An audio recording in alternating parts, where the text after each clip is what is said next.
Support for First Coast Connect is provided in part by Baptist Health and North Florida TPO. Good morning, I'm Ann Schindler, and this is First Coast Connect. Today, fighting hate through history and humanity. We talk to a local advocate and a rabbi activist about the history of Jewish hatred and finding anti-Semitism's roots in the power of Jewish resilience. Later in the program, Sunday brunch meets local art in a holiday gallery hop. We tell you how you can join in. But first, creating a more inclusive community includes having difficult conversations, and programming those discussions is part of the work of Together Against Hate. The initiative is a project of the Jewish Community Alliance and the First Coast YMCA, and here to talk about it is Heather Terrill, director of the initiative and the J Institute at the JCA. Heather, welcome. Thanks for being here. Thank you so much for having me. We're also joined on the phone by Rabbi Raphael Shore, filmmaker and author of Who's Afraid of the Big Bad Jew? Rabbi Shore, thank you so much for being here.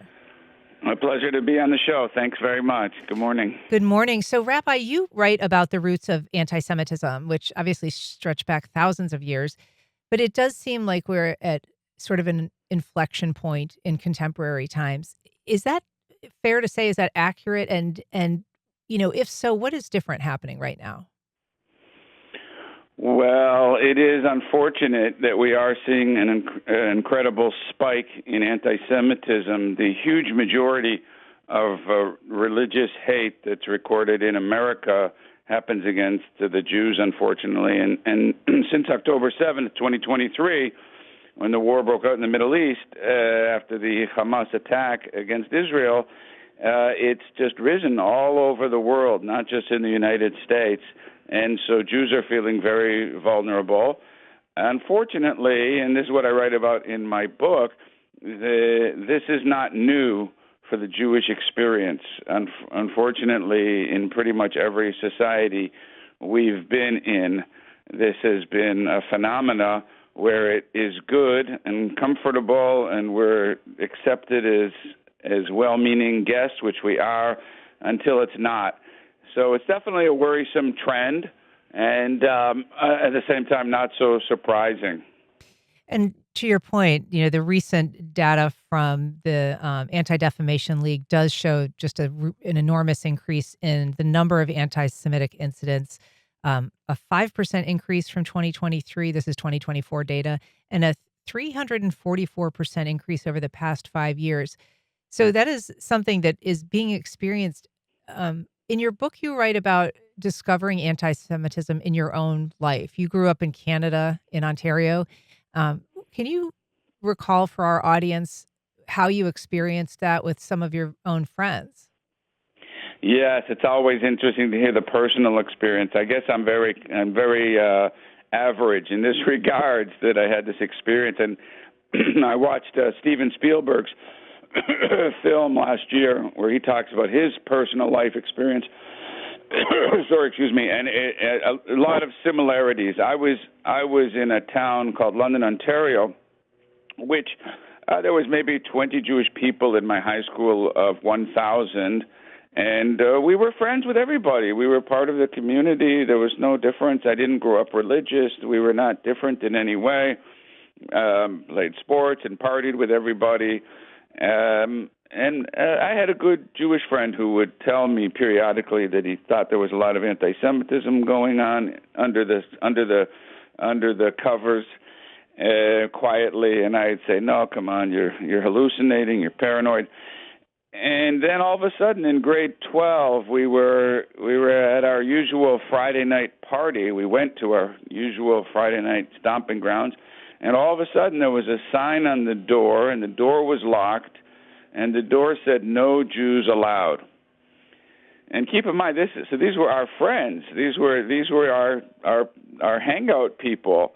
And all of a sudden, from one day being buddies to the next day saying, "No Jews allowed." And it was very shocking. In the end, they let us in, but then they began taunting. A few of the people, including my girlfriend's brother, were taunting us, Jewish taunts, anti-Jewish taunts. and I got into a fist fight with my girlfriend's brother. It was a shocking experience, and one that is experienced by, unfortunately, a tremendous amount of Jews, and today it's much more common. My nephew, just to do another quick anecdote, I have a nephew who went to NYU Film School, and he was there after October 7th.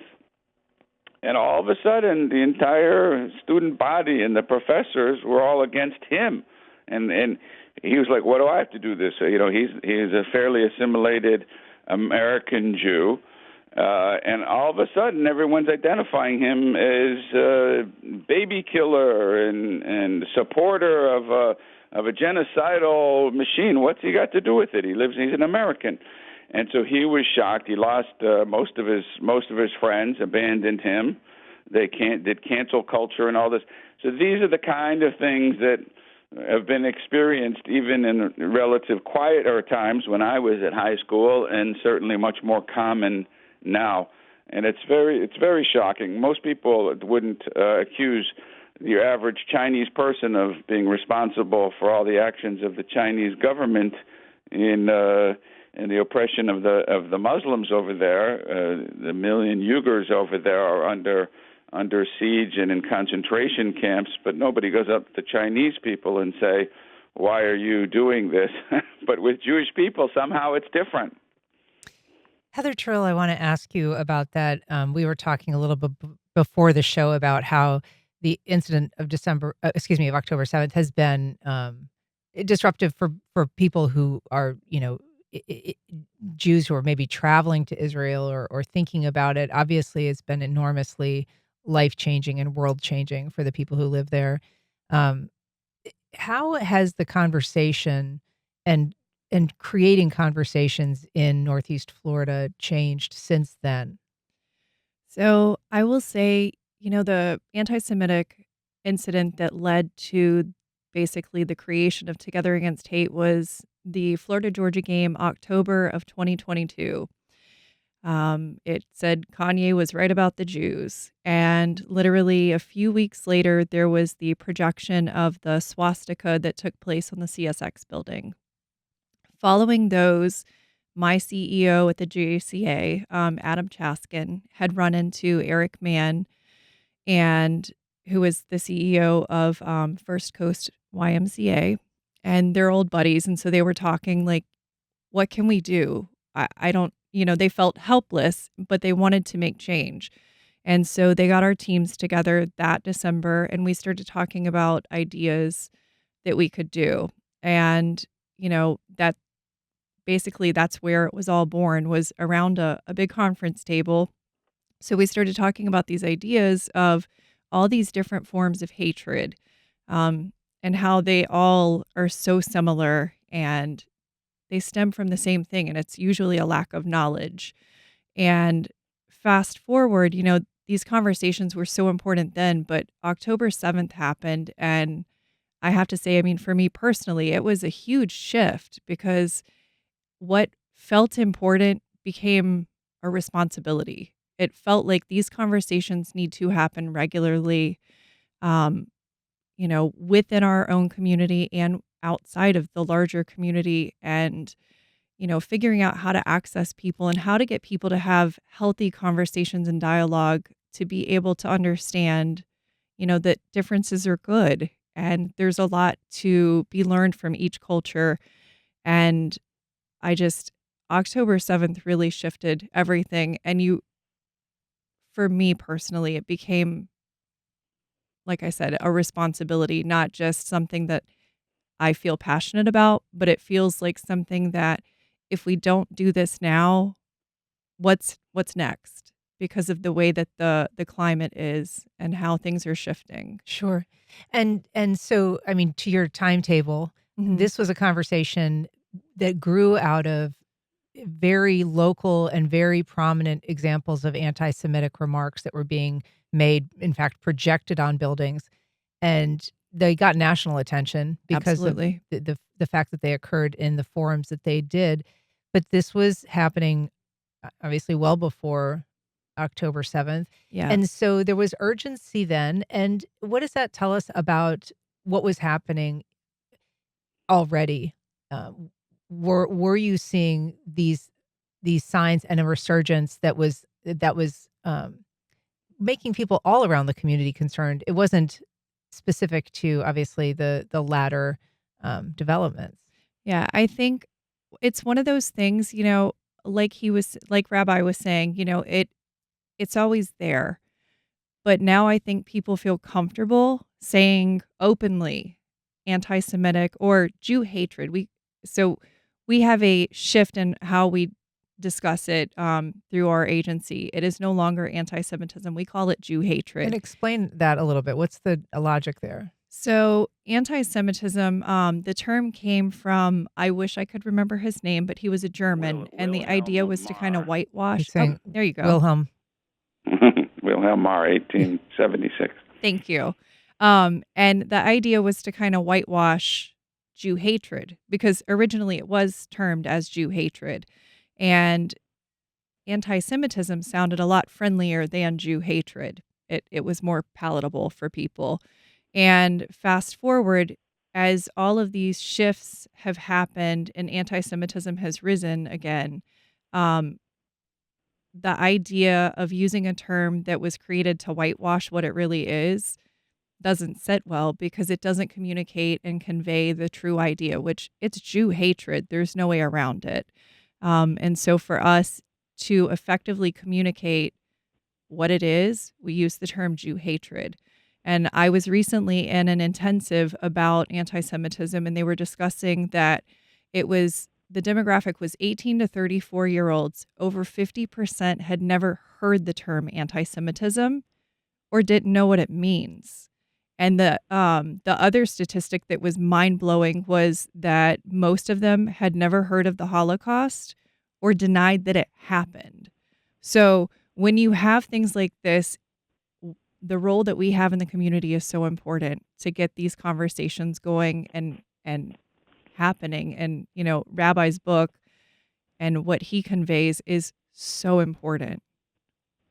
Rabbi Shore, I want to ask you about the kind of conversations that you have when you travel around and the reception of your book and how the events of October 7th have changed those conversations, because there is obviously a lot more awareness right now about the political situation in Israel vis-a-vis Gaza and the Palestinians. And there is a lot more conversation about, the role of Israel, the justification for Israel's existence. And those conversations, are very political, and they can also be very anti-Semitic and anti-Jewish. But there are people that are also wanting to have conversations around those issues and not be tagged as anti-Semites, perhaps because they're critical of Israel's conduct in the war.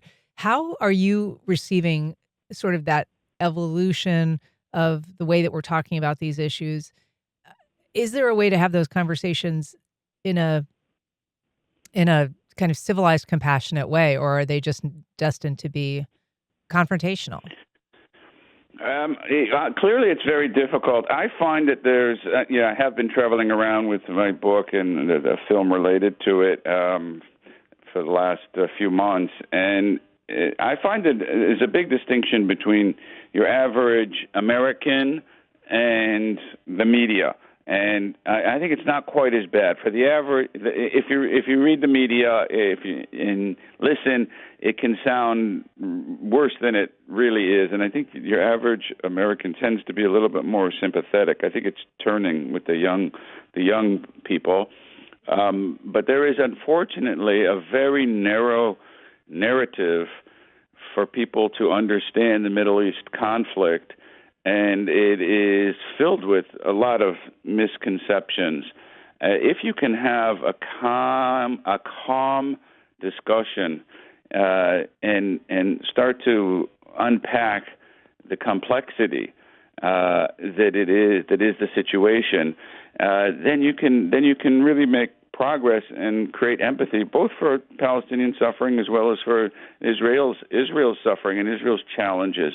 It is a very complex situation. Somebody once told me, I forget in the name of who, but Americans have this idea that for every complex problem, there's a simple solution, and it's usually wrong because simple solutions don't really solve complex problems.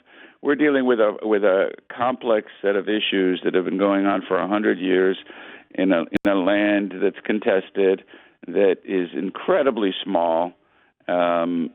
Threats against Israel from all sides. Radical Islamists, very serious, facing terrorist threats every day. Israel went in after October 7th, after the worst pogrom in Jewish history in the last 100 years, and after 30,000 missiles had been fired from Gaza to Israel, and Israel showing patience for years and years, plus thousands of attempted terror attacks every year in a tiny little land. So people just don't understand the context. If you can settle things down and have a calm discussion, then you can make a lot of progress. But unfortunately, it's difficult today, the way people get their social media feeds and the media. Everyone's trying to put it into sound bites. And this is a conflict that can't be understood very well in sound bites. I'm going to put you on a brief hold, Rabbi, because we are getting a couple of calls. We have a call from Kendra in Mandarin. Good morning, Kendra. Go ahead. Good morning, Ann, and good morning, Rabbi and Heather. I'd like to piggyback on what Miss Heather said, which was about that SEC game in 2022 between Florida and Georgia with the laser imagery projected onto the TIAA stadium. Ron DeSantis and his wife and children were actually not simply in attendance at that game, but they were there in a semi-official capacity greeting the crowd when that occurred. Yet Governor DeSantis did not immediately respond or condemn the situation. That happened on a Saturday, and not until Monday did he make a statement condemning it. Further, I went to see Ron DeSantis speak at Bishop Kenny about a year and a half ago, and within a few minutes of his going on stage, he immediately invoked the worn-out, ridiculous trope about the idea that he contended George Soros would like abortion to continue because it benefits people such as George Soros, when in reality we know that these topics are totally unrelated, and he's trying to lean into the conspiracy that Jews are running the world. So it's very hard to combat anti-Semitism when our own governor engages in anti-Semitism. Thank you. Kendra, thanks a lot for your thoughts. I want to ask you about that, Heather, because there is questions about the reactions of various officials to instances of Jew hatred or anti-Semitism. And there's kind of a growing political divide over that as well. A lot of people think that the right has kind of weaponized anti-Semitism, particularly the Trump administration, kind of leveraging it against universities to get concessions from them. There's been a lot of criticism even within the Jewish community about, whether or not the actions of the Trump administration have been helpful in the long run, whether, they're maybe not, observant enough of civil rights and due process. But there's also a lot of support for, the Jewish community in Israel in the right, in the political right, and seemingly kind of diminishing support in some factions of the political left. So the response of people like Governor DeSantis is something that weighs into all of this. I would say politics always weighs into everything, and I will not speak on politics because I can't speak to what they are thinking or, what their actual stance is on something. I can see, people have viewpoints, and that will be that. I will say that our CEO, after the October 2022 incidents, he and the CEO from Federation actually went and advocated for a policy to be put into place that projections of any kind are no longer legal on buildings, and there is actual form of prosecution now because of that instance. So that is something that did go into effect following what took place here in Jacksonville. And my CEO, Adam Chaskin, did an amazing job of advocating and standing up for that and pushing for policy to be put in place. And I just want to kind of push you a little bit on the politics thing, because I understand not necessarily wanting to step foot into that debate personally, but obviously you're handling these conversations on a community-wide level and helping to steer these conversations. And I'm guessing that those are the kinds of things that come up quite a bit. So how do you manage that when you're trying to educate people, have open dialogue, and the core issues can be very inflammatory? Absolutely. I think there's just it's one of the things, it's kind of the agreement that you make at the door. Like, politics are not part of our conversation. It is these situations. We try to look at everything as apolitical as possible, because I think that's where you get into the mucky water of really kind of losing the focus on what you're trying to establish. We had a speaker recently, Avi Melamed, who was probably the most profound speaker I've ever heard on the Middle East. The way he spoke I was blown away. I had never heard anyone explain it in such an apolitical fashion, where you felt like it didn't matter what you believe or don't believe. You were leaving there with a wealth of knowledge, and that's what matters at the end of the day. It's not what I think or what you think. It's the actual facts. And that is the key to getting there. Rabbi Shore, I want to ask you about that because, politics are part of the current debate, but your book really looks at the historical context for hatred of Jews and mistreatment, and the political narrative is not the same through that long period. And so you really look at, how this persistent generational hatred is rooted, your theory is rooted in kind of a fundamental, like, attributes of the Jewish people and the resilience that they've shown, but also their strength and their what they stand for. Can you explain a little bit about how you think the kind of foundational structure of Jewish people is something that has become a target? Yes, it's very interesting, and so it's not, anti-Semitism is not a right-wing or left-wing issue. Unfortunately, throughout history, we have experienced massive Jew hatred from both the right and the left. I think that what's going on today is a good reflection on what I talk about in the book, is that ultimately Jew hatred is a values clash. And it's talked about also. George Gilder, who's a non-Jewish economist, wrote a book called The Israel Test. And the point is that anti-Semitism, it's been in every single society where Jews have been. So it's universal, it's persistent, and the intensity of it, it's never just a little I hate Jews comment. It comes to killing and even genocide so frequently that it's bizarre. So we need to go deeper. This is not the usual scapegoat type of situation. And what I talk about is that ultimately when a society is open and a meritocracy-based, and you could say holding on to open Judeo-Christian values, love your neighbor, peace on earth, classical liberal values that really come from, sourced in the Bible originally, but have been adopted by America and by Western civilization. And when a society is like that, you will find them to be open to the Jewish people and very respectful, and it becomes a mutually beneficial relationship. And that's how it was pretty much for the last 50 years in America. When a society starts to lose hold of those open, classically liberal values, then and the society starts to lose its moral bearings, then it becomes difficult for the Jews. And that's why totalitarian societies in Nazi Germany and communist Russia and Cuba and Venezuela and the radical Islamic countries, these are closed totalitarian societies. They are always going to be anti-Semitic. So this is the fundamental issue.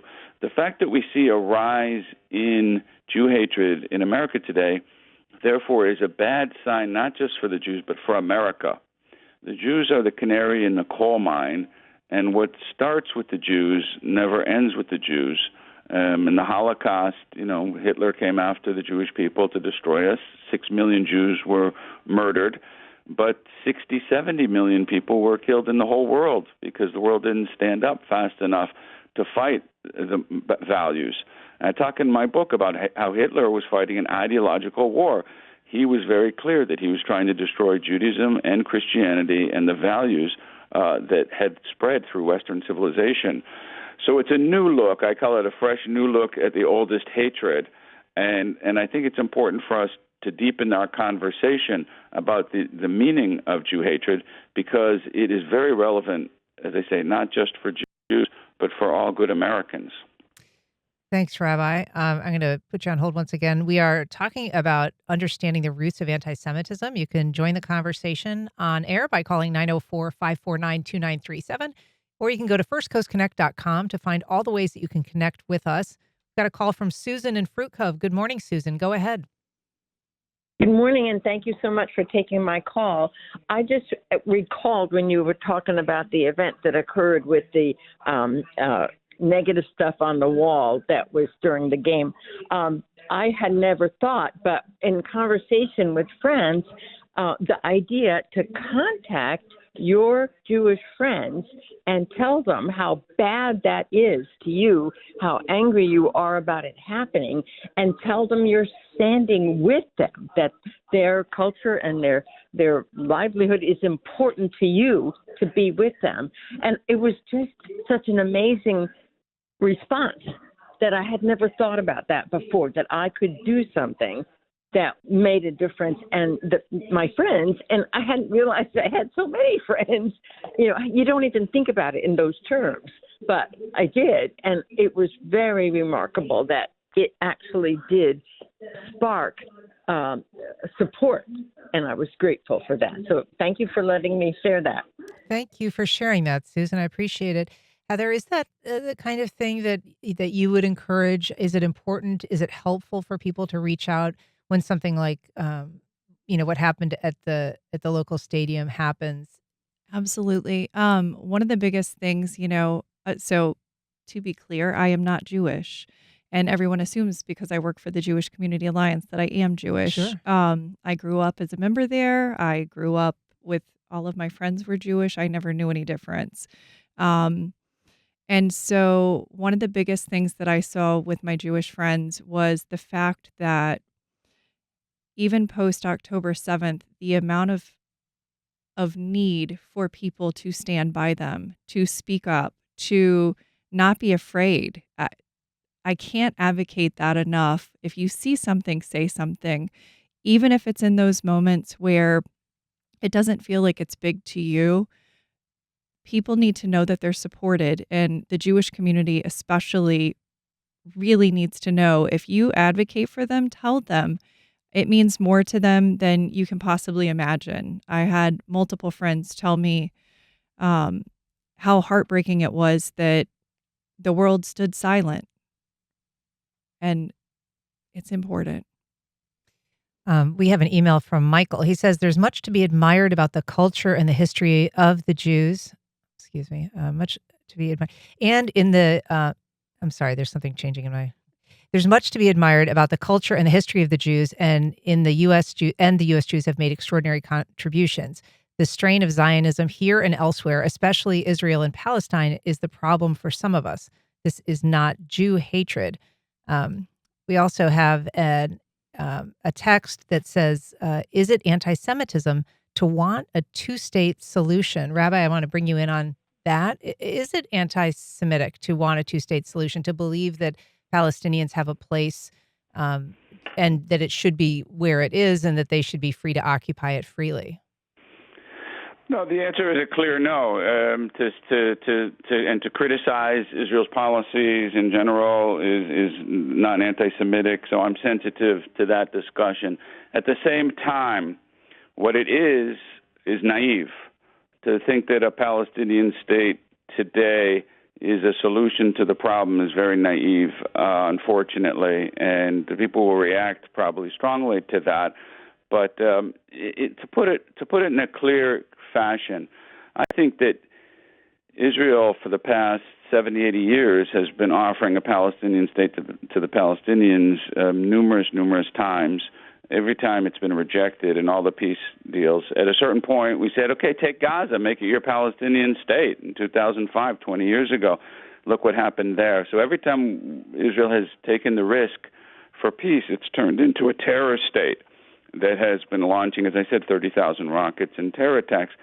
So it's a fundamental misread. We're sensitive. We want to give the Palestinians a state, but it's proving to be very, very difficult because they continue to not accept the existence of a Jewish state and wanting peace. If we would have Americans or Swedish or Swiss living beside us, as opposed to radical Islamists who have a genocidal constitution bent on our destruction, it would be different. The Jewish people would be supportive of a Palestinian state tomorrow in the West Bank, in half of Jerusalem, in the Gaza Strip tomorrow, if they would become a peace-loving Western liberal democracy. They are none of the above. They have the highest rates of anti-Semitism in the world. Their education system is entirely insightful for Jew hatred and terrorist promotion. They spend 20% of the budget paying terrorists a pay-to-slay program, rewarding them with monthly stipends for life according to the number of Jews they're killed. There's a death penalty to sell land to Jews.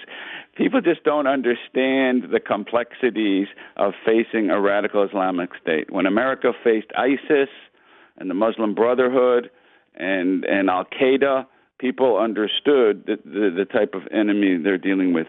Over here, there's a simplicity to think if we just give them a piece of the land, everything will be okay. But unfortunately, that is a naive look at history. And people need to open up to the complexity of it. And we wish that we could have a peaceful Palestinian state living next to us.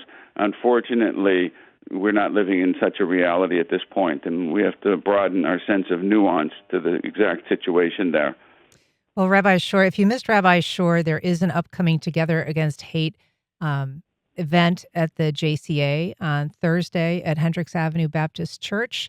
And there is more information about that. There's a link on our website. Heather Terrill, thank you so much for being here. Rabbi Raphael Shore, thank you for joining us. We really appreciate this conversation. Thank you for having us. All right, thank you so much for having us. All right, up next, 12 local art studios open for a Sunday brunch time gallery hop.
Welcome back. Well, a dozen local galleries opened their doors this weekend for an immersive afternoon of art, gifting, maybe even the occasional mimosa. Here to tell us about it is Emily Moody, Vice President and Chief Experience Officer at the Phoenix Arts and Innovation District. Hey, Emily. Hey, good morning. How are you? Great. We're also joined by Kenny Page Jr., a local visual artist who helped curate the exhibit at Florida Mining Gallery. That's one of the galleries participating. Kenny, nice to see you. Nice to see you too. And Jim Draper, legend, Good morning. local artist, Thank you. also author, whose work is being shown at the Draper Nakashi Gallery. Jim, good to see you. Good morning. Good to see you, Ann. So, Emily, what inspired this art brunch mashup for people? Well, I can say that we are only a participating gallery. We were not the ones that originally had the vision to put this together. That was through Florida Mining, and this is now the third one, I believe, that we've had, and it's been really successful. It's a great way to bring multiple galleries together in one day and really showcase like the breadth of the work that's being done here on the First Coast. Yeah, and Kenny, so how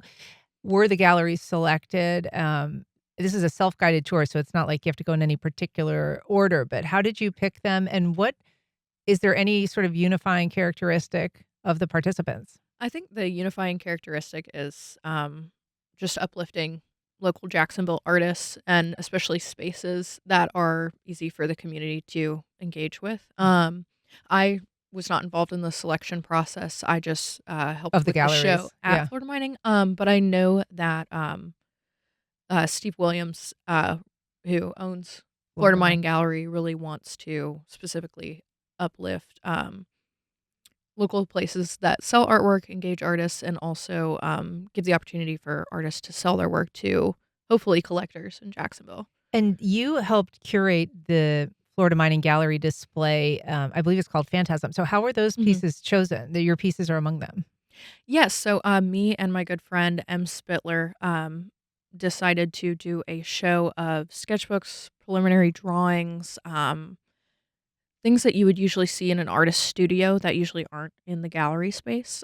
Steve came to us and was kind of like, I want people, artists that we haven't seen a lot in the Jacksonville community, and I want stuff that people haven't seen. And we were like, well, what about we do all the little things that artists, hide away in their studio? Yeah. And, with respecting artist privacy, but allowing them the opportunity to show their sketchbooks, which are, they're preliminary drawings, but they're beautiful. They're works of art. So that was kind of our concept for the show. That's one of my favorite things to see when I'm in a museum is to see the backstory and to see the whole structure and like the way that an artist's brain is thinking. So I love that. Yeah, how they kind the of gears reached. turn.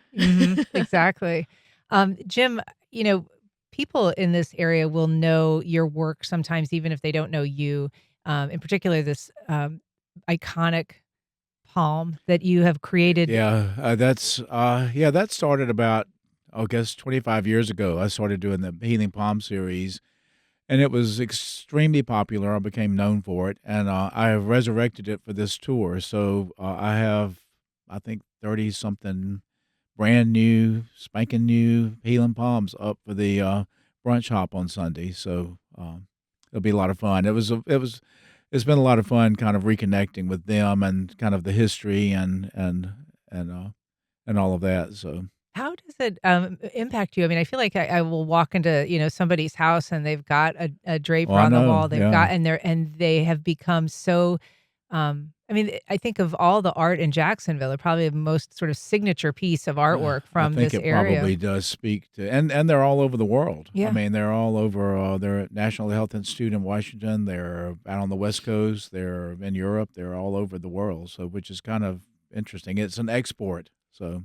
But I mean, how does that feel? How does that make you feel? I don't know. Some days it's odd because some days I go like, oh, who did that? And I look at the signature and oh, okay. So it's kind of it's kind of weird because I mean that's a thing, and it's not. I mean, as you know, that's not the only thing I do, and it's but it is a thing, and the thing about it is, and that's one thing that relates to what we're doing this weekend is that they were popular. I mean, they were popular, and a lot of people collected them, and I'm so appreciative of those people who did. So it's that popular thing and the money that it generated allowed me to do a lot of stuff that wasn't popular, as we know. So that's kind of an interesting thing for artists, and it's just like showing the sketchbooks or whatever. There's a whole lot more that goes on in the arts and the artist's mind and the artist's body of work than a particular thing. So by supporting it, the thing I like about the palm trees is that they're approachable and they're beloved and all that. So it gives an entry point into somebody can say, "Oh, I don't know about the other, but I can support this," and it's a wonderful thing to support the work we do because we are not for profits. We depend on the kindness Yeah. of the collectors. So that's the main thing is when you buy something from an artist, you're putting money back into the community, you're putting it into the solo community, you're putting it into the hands of working artists who Yeah. need it, frankly. Emily, you've had, stores that kind of massage that line between art and commerce in terms of, they're specialty items, they're created very often locally. And so they kind of open the door for people who maybe aren't accustomed to collecting art. So it is sort of an entry point, like Jim is talking about. But can you talk about the experience of buying local art? We know it supports artists, but what does it do for the person who's buying it? Well, I think that, the idea of something that's made right here in Duval, right here in Northeast Florida, you're able to not only support that artist, but the sustainability behind it. It's not traveling all over the world to get to your hands. And also, you, like Jim said, you're putting money right back into the pockets of these creators. At Emerald Station this weekend, we'll actually have multiple different pop-ups and 3 micro galleries. So we have Teresa Cook, who's a watercolor artist, and she has these beautiful coloring books that are a lower price point than her actual original watercolors on the wall. So you could still access her art, but you don't have to break the bank necessarily to do it. fun. But also her pieces are super affordable considering they're original. We've got Tracy Harris Thompson, who does beautiful graphic paintings, but also she has a few pieces of furniture as well as some prints that she is offering. So the prints are really at an accessible price too, $20, $30, $40. So it's a great way for people to go ahead and try to support if they don't have a big budget, but they can still contribute and give back to the arts while getting a really special piece. And Kenny, I mean, when it comes to giving these as gifts, there are things that are going to be available on this tour that are very much lend themselves to being great gifts. But what would you tell people that maybe haven't consumed local art, that haven't bought it for themselves or someone else, about how it impacts how they regard the art or how they appreciate it versus something that is just more generic and not produced by a specific artist that you know or could know? Right. It's hard not to be biased, in this question as a local artist. I think something that comes up a lot, you were talking about the accessibility of a lot of the pieces that'll be there on Sunday. It's like if you can't buy a more expensive large piece of artwork, there's a print. But even something as small as a, $15 print becomes a talking piece in your space, whether that's your house, a restaurant. And then that is something that I think uplifts the community. It encourages artists. It encourages other people to buy local art. And then you have art that has a story. Yeah. And they're all good stories. I mean, they really do kind of reach you long after you've bought it. I encourage everybody to go if they can. It's the Jax Gallery Brunch Hop. It is Sunday, December 7th from 11 to 4. There is a map available of all of the galleries participating. We've got a link on our website. Emily Moody, Jim Draper, Kenny Page Jr., thanks so much for being here. Thank you, Ann. Thank you. Buy the local art. All right. Up next, we'll talk to a men's a cappella group participant about its classical roots.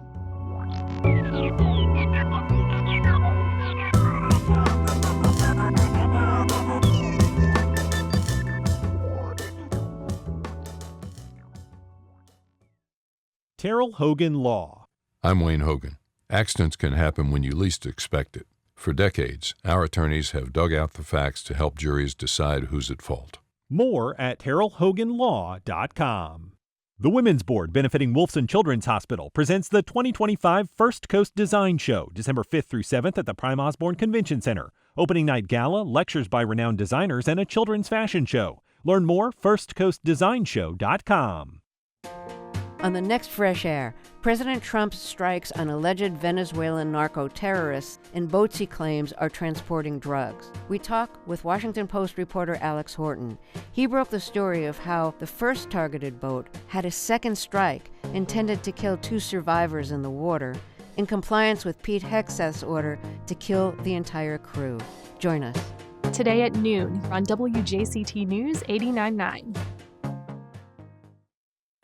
Christine Kewen knew hardly anything about her father's family. That is, until a mysterious letter reached her doorstep. Asking about my grandfather, his involvement with the Nazi Party, and spying for the Japanese. And I was like, very confused.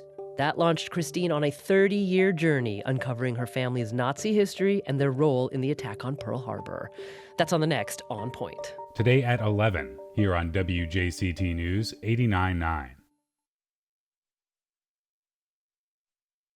Affordability was a major issue for voters in last month's elections. Nearly 3/4 of Americans say housing in their communities has become unaffordable. We discuss what affordability really means today, unpack housing costs and food prices, and ask what it would take to ease the burden on Americans. That's next time on 1A. Today starting at 10 on WJCT News 89.9.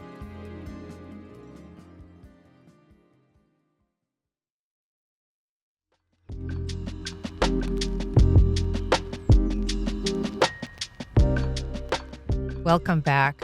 A German ensemble established by former members of the storied St. Thomas Boys Choir brings its classical sounds to the First Coast this Friday. Here to tell us about the upcoming performance is Wolfram Latke. He's a tenor vocalist in MR Chord. Wolfram, welcome. Hello. Thanks for being here today. Thanks for having me. We're also joined by Kathy Wallace, Executive Director of the Beaches Fine Arts Series. Kathy, welcome back. Thanks so much. So, understanding that you got in late last night, Wolfram, we appreciate you making this early morning with us. Tell us a little bit about the group, because it was founded, I think, in the early 90s, and it was by 6 former members, as we said, of this famous boys choir, members who wanted to continue to perform together, even though they'd aged out. Exactly. So we learned our profession actually with the age of 9, or we started to learn with the age of 9, something we didn't know before, that is going to be our profession in the end. You start the choir with 9 and you leave the choir at 18 years old. Okay. And we just didn't want to stop singing, and we wanted to explore more repertory. Mostly we sang romantic music and Bach, of course, but not much older than that. And we didn't do entertaining stuff much, in the choir. So these were fields that we also wanted to explore, and like Renaissance madrigals, for instance. I mean, something you don't do with a boys' choir, especially if it's a church choir, and Sure. especially if it's the choir of Bach, where you do mostly Bach. And in Leipzig, of course, you do lots of Mendelssohn as well, and you do Schumann, and you do the big choir works. The artists from that city that hail from that city. Yeah. And we should say, your reference to Bach, I mean, this was a choir created, about 800 years ago, right? And for some time, it was under the direction of Johann Sebastian Bach himself. Yeah, the one figure in Leipzig music that is held very high, but Leipzig music is so colorful, and there is so much more to do from Leipzig. But talking about the group, I mean, we were founded in 92, and 3 of the original members are still members of the group. So Oh, wow. we are 33 years old. It is fascinating to think about the way that this choir works to the youth choir. I mean, it is like a boarding school, right? So it's totally immersive, and some of the kids are join as young as grade 3. I mean, it can be a very young Absolutely. process. And actually, my son is in the preparation program Oh, for wow. it as well. Yeah, it's and it gives you a meaning of life. It is you cannot value it high enough. It is a meaning of life, and for us, of course, it became a career. But what goes with it is so important for life these days and society. Don't get me started. Yeah, it's so interesting. I mean, you really have kind of grown up with these gentleman that you now perform with, and now you Yeah. travel the world. And so We still feel as boys. do you So- do you still act like boys? Well, sometimes, yeah. Okay. Tell us what this performance as part of the Beaches Fine Art series will consist of. Yeah, it's going to be the Ammercourt Christmas, and of course we are doing some well-known, for us, well-known German songs like "Es ist ein Rosensprungen," for instance, or "Maria durch ein Dornwald ging," when Mary walks through the forest, having her baby already in the belly. And some well-known tunes as well, American tunes or English tunes, one of which is actually a German, a Leipzig composed melody, but the English think it's their Christmas carol, like "Hark the Herald Angels Sing." It's a Leipzig-born melody. I want to give our audience a chance to listen to just a little sample of your sound. This is something that was performed in 2022. It's the song is called "I Too Was Loved by Daphne." Let's take a quick listen. Wow, this one.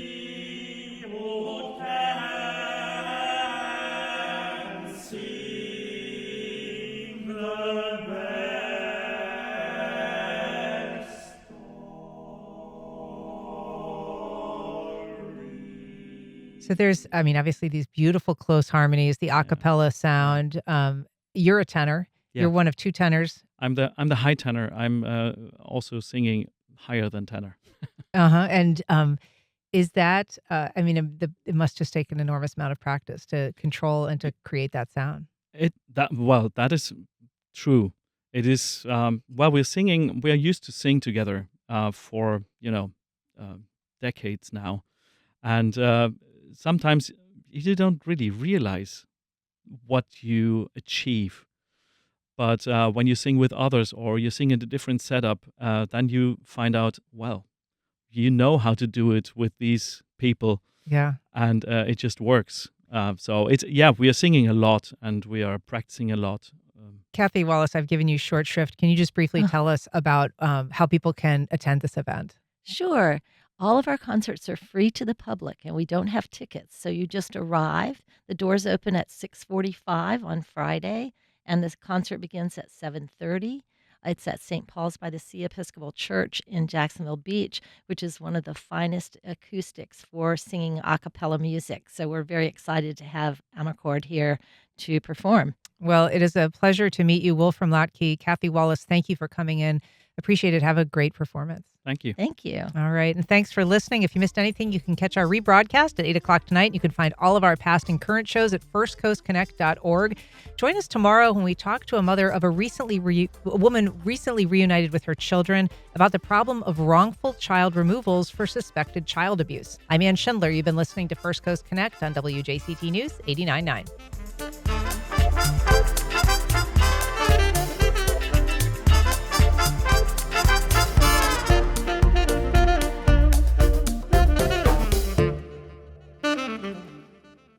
Support for First Coast Connect is provided by Baptist Health and the North Florida TPO.